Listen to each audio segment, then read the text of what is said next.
but this goes back a while, is that the Republicans splinter Democratic voting blocks by packing in Democrats into one district so that they don't have influence in other districts.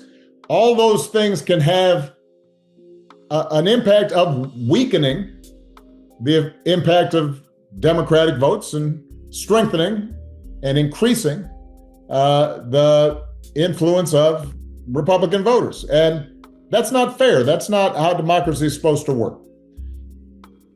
The thing that we've also come to recognize, though, and I think Eric, who's been working on this redistricting issue for almost a decade now, what we all recognize is we can't let a systematic assault on democracy just happen and stand by.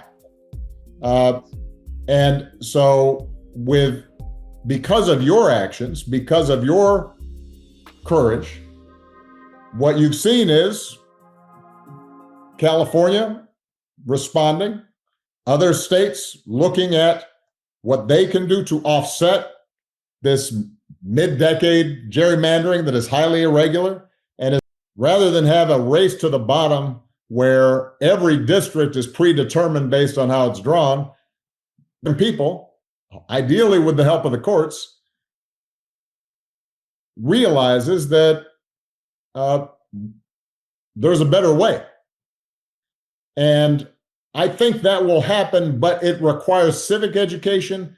It requires mobilization. It requires activate the party in power to increase their chances of winning more seats than they might otherwise based on the natural distribution of voters. Here's how it typically works. Understanding voting blocks. Imagine a state with multiple districts where people vote for either Party A or Party B. The party in control of redistricting will analyze where their supporters live and where opposition supporters live. Techniques for gerrymandering.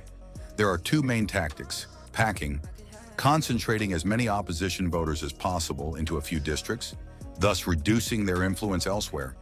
This ensures the opposition wins these packed districts by a large margin, but they have fewer chances of winning in other districts. Cracking, splitting opposition voters across multiple districts so they do not form a majority in any of them. This dilutes the voting power of the opposition and allows the party in control to win more districts by small margins. Resulting map manipulation.